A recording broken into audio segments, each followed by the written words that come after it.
네, 안녕하세요. 카이젠 부동산 연구소입니다. 오늘은 지상권에 관해서 말씀드리고자 합니다.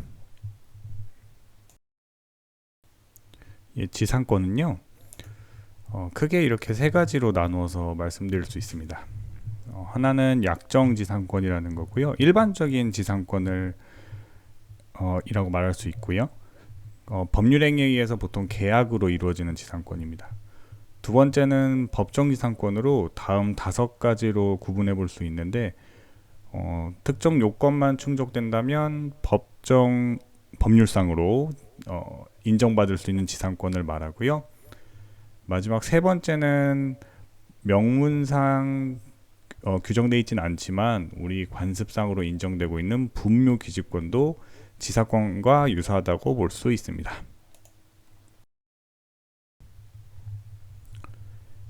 약정지상권의 개념에 대해서 말씀드리겠습니다. 앞서 말씀드린 것처럼 토지 소유자와 지상권자 사이에 계약을 통해서 설정이 되는 거고요. 저당권의 목적으로서 가능하기 때문에 건물에 대한 저당권의 효력도 소유 목적 지상권에 영향을 미칠 수 있습니다. 저당권의 목적으로서 가능하기 때문에 논리상 이게 가능한 거겠죠.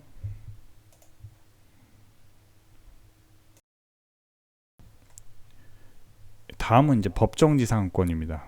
간단히 개념을 말씀드리면 토지와 그 지상의 건물 또는 임목이 원래 같은 사람의 소유였는데 그 토지와 그 지상 건물 또는 임목의 소유자가 여러 이유로 상이하게 되게 되면요.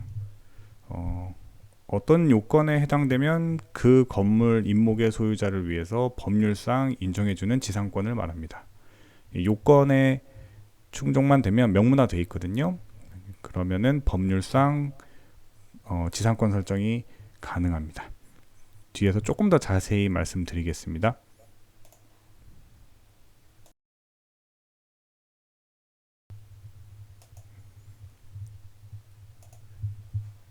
법정지상권 성립 요건에 대해서 간단히 소개를 드릴 건데요. 이 부분은 강행 규정입니다. 명문화가 되어 있기 때문에 그렇고요. 그래서 뭐 계약 조건이나 뭐 특약사항 등으로 예외를 둘 수도 없습니다. 먼저 그 부분 말씀드리고요. 다음과 같이 크게 세 가지로 말씀드릴 수 있는데 비슷합니다. 민법 305조에 나온 내용은요. 이제 전세권을 설정할 당시 대지와 건물이 동일 소유자인 경우 동일 원칙이라고 하고요.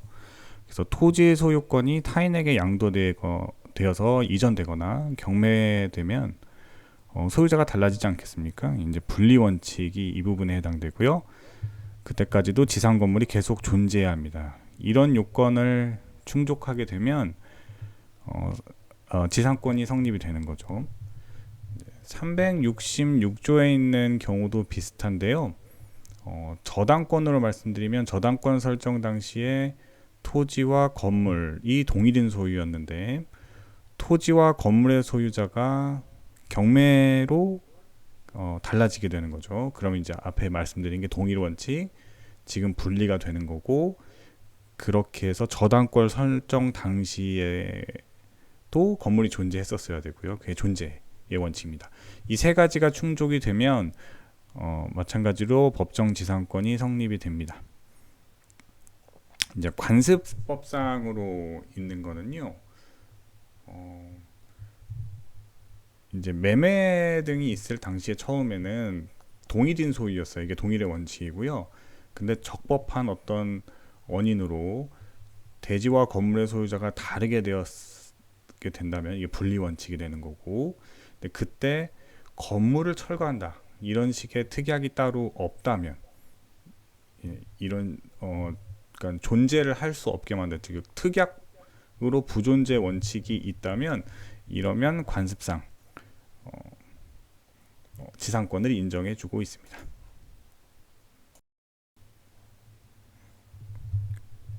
법정지상권의 세부 예를 다섯 가지로 또 설명을 드리려고 하는데요. 앞에 세 가지는 말씀을 드린 거고요. 뒤에 두 가지만 간단히 소개를 드리면 가등기 담보 등에 관한 법률의 10조에 보시면 채권자가 청산금 지급 후 소유권을 취득하거나 또는 담보 가등기에 기해서 본등기로 이제 된 경우에는 그 건물을 소유 목적으로 그 건물 소유를 목적으로 한 것으로 보고 이제 지상권 설정을 인정해 줍니다.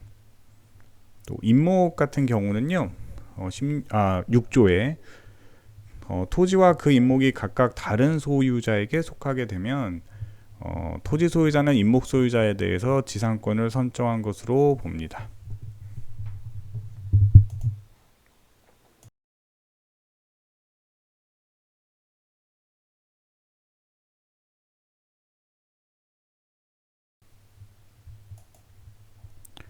분묘 기지권에 대해서 말씀드리겠습니다.